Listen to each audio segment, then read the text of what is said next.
Di antara contohnya di sini, kita lanjutkan di ayat yang berikutnya dalam bab tawakal ini. Al-Imam An-Nawawi menyebutkan, yaitu di ayat yang ketiga dalam surat Al-Imran ayat 173. Allah tabaraka wa ta'ala berfirman, alladzina qala lahumun nas, adapun orang-orang yang mengatakan kepada manusia, orang-orang kufar, orang-orang munafik mengatakan kepada para sahabat, innan nasa qad jama'u lakum, sesungguhnya pasukan kafir Quraisy ini sudah mengumpulkan pasukan yang besar, fakhshauhum, dengan tujuan supaya mereka ini takut, supaya mereka ini down. Apa yang terjadi bagi orang-orang yang yakin kepada Allah, tawakal kepadanya, fazadahum imana, justru semakin bertambah keimanannya. Wa qalu, seraya mengatakan, hasbunallah, cukuplah Allah. Artinya kalau Allah tabarakallah yang mencukupkan, apa yang mesti kita khawatirkan? Apa yang hendak kita ragukan? Kalau Allah yang sudah mencukupkan. Wa ni'mal wakil, dan Allah adalah sebaik-baiknya al-wakil, yang maha melindungi segala orang-orang yang membutuhkan perlindungan kepada Allah. Fanqalabu bi ni'matin min Allah, sehingga dari kesulitan ini berubah bahwasanya ini nikmat dari Allah tabaraka wa taala. Wa fadlin, dan keutamaan serta karunia, lahum, untuk mereka. Lam yamsashum su, bukan justru mereka kemudian menjadi putus asa, menjadi jatuh, kesakitan, kepapaan, dibalut dalam kesulitan, enggak. Mereka justru apa tadi?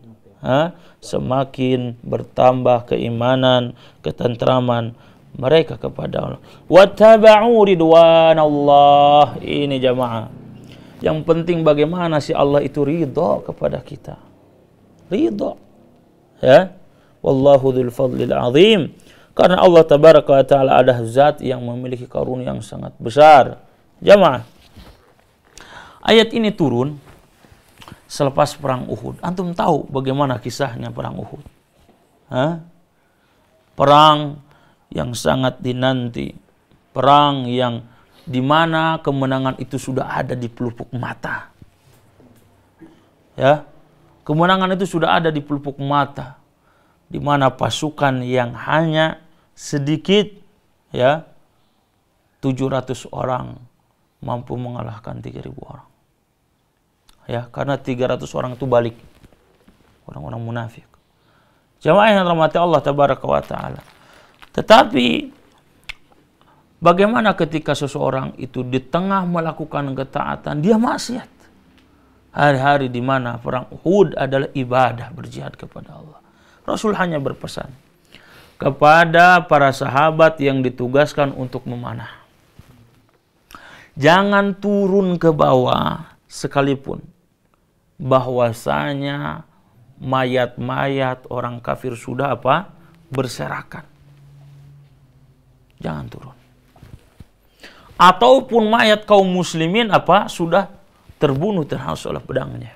Jangan turun. Hanya satu perintah dan satu larangan. Kita tahu kualitas para sahabat ibadahnya coba. Jangan diragukan. Tetapi ketika panah itu menusuk pasukan-pasukan kufar, dan para sahabat melihat bagaimana tumpukan ghanimah yang sangat banyak. Apa ghanimah di sana jemaah? Apa ghanimah saat itu? Alat-alat perang itu ghanimah. Sekarang peluru berapa harganya? Ada nggak di warung? Nggak ada. Harta rampasan itu perang itu mahal jemaah. Maka sahabat yang satu dan lain saya memprovokasi, al-ghanimah ya kaum. Tuh lihat tuh ghanimah tuh harta tuh. Sahabat manusia jemaah. Sahabat manusia. Allah tidak ciptakan melebihi malaikat ketaatannya. Dia manusia. Maka turun para sahabat. Khalid bin Walid yang saat itu dalam kondisi kafir, maka kemudian apa? Menyerang dari belakang dan apa? Mereka terporak-poranda. Jamaah yang dirahmati Allah, kekalahan di perang Uhud ini yang menewaskan 70 sahabat terbaik membuat kaum muslimin ini merasa sedih. Hanya disebabkan satu maksiat kepada Allah, kemudian kalah talak. Karena jemaah kaum muslimin saat ini berharap kemenangan tapi maksiat banyak. Mustahil. Mustahil wallahi jemaah. Ya. Jadi di sini menyebabkan di mana para sahabat ini dalam kondisi kekalahan setelah mendapatkan kemenangan talak di perang Badar. Kalau kalah menyebabkan apa jemaah? Atau kalah nih. Sedih. Apalagi para sahabat ini kalahnya itu dalam peperangan, terluka, tersayat, tertebas dan lain sebagainya. Hah? Seperti itu jemaah. Kemudian setelah perang Uhud selesai, ada yang disebut dengan Hamratul Asad. Perang Hamratul Asad. Ini yang menjadi ayat ini menjadi turun kepada para sahabat. Apa yang hendak dilakukan? Bahwasanya orang-orang kafir dalam waktu yang sangat dekat antara Uhud dengan Hamratul Asad itu, kaum musyrikin yang dipimpin Abu Sufyan sedang menyiapkan pasukan yang lebih besar daripada Uhud, yang akan menyerang ke penduduk Madinah para sahabat.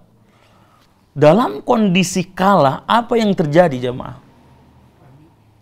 Tadi kan down, ya, baru saja kalah, sekarang mau diserang lagi, ya.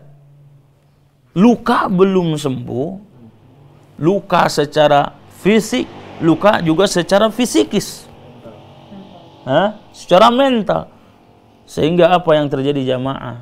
Ditakut-takuti seperti itu, fazadahum imana. Mereka justru bertambah keimanan. Ini yang dimaksud jamaah, penataan jiwa dan hati kita ini. Karena Allah itu melihat ke kita ini kepada hati.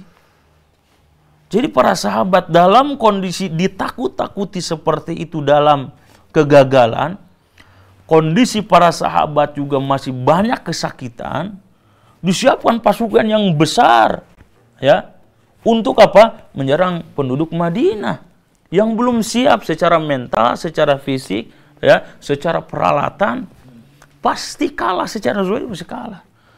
Sehingga apa yang mereka katakan, hasbunallah. Cukup Allah kalau sudah menjadi pelindung. Antum sekarang ini jamaah, ada orang kaya, ya, lalu mengatakan, kebutuhan antum apapun saat kuliah 4 tahun sudah kelar, udah cukup saya biayain saja. Antum mau berpaling gak ke yang lain? Kayaknya udah kebangetan,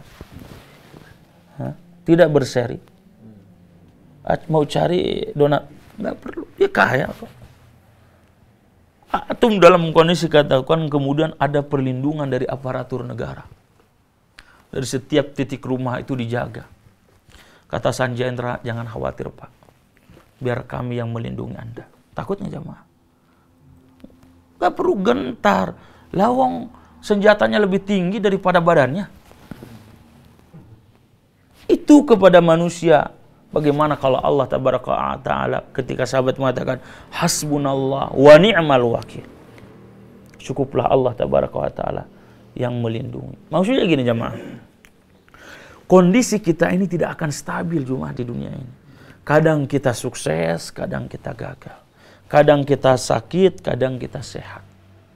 Kan kondisi gitu tuh. Kadang kita bahagia, ya. Kadang juga kita harus menangis, ya. Ini dunia. Tapi apapun kondisi bolak-balik seperti ini, yang penting hati jamaah, hati. Apa sih yang kita cari itu jamaah? Hati. Maka ketika seorang misalnya, ketika dalam kondisi rumah tangganya sudah diambang, ya, ujung tanduk, dengan beragam masalah apapun, itu zahir jamaah. Itu nampak di permukaan, masalah banyak. Yang penting hati tetap adem kepada Allah Taala. Atau sebaliknya, Masya Allah rumah tangga bau, istri soreha, anak-anak lucu, melakukan ibadah, membaca ayat-ayat Al-Quran dan lain sebagainya. Kondisi itu pun kita harus sadar, ini nikmat dari Allah Tabaraka Ta'ala. Ketika seorang dalam kondisi sakit, yang dimana dokter mengatakan, rasa-rasanya Bapak tidak bisa lewat dari 3 bulan. Itu ucapan manusia jamaah. Bagi orang-orang yang beriman, ya, maka akan apa jamaah? Akan semakin bertambah keimanan dan keyakinan bahwa kematian adalah suatu hal yang tidak bisa dihindari. Itu jamaah. Tatkala kondisi di mana kita seorang pengusaha dalam kondisi jatuh, usahanya jatuh, tapi hati jangan jatuh jamaah.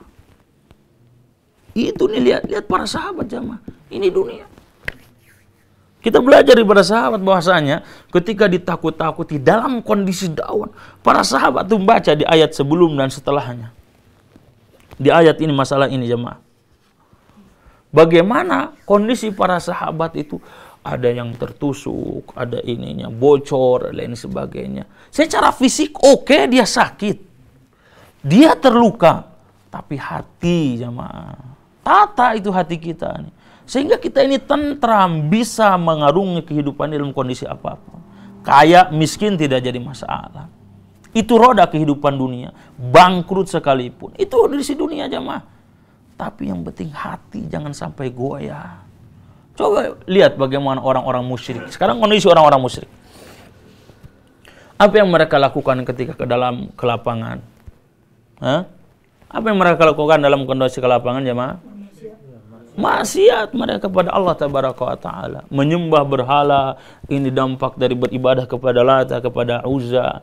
Dalam kondisi kesulitan apa yang mereka lakukan? Datang kepada Allah Tabaraka wa Ta'ala. Bermuka dua. Psikologi kita harus tata jamaah. Fisik boleh rusak, tapi hati jangan. Zaman sekarang sukses, sayuran mahal. Sedekah bumi. Lagi sulit, datang ke dukun. Allahu Akbar. Dunia jemaah.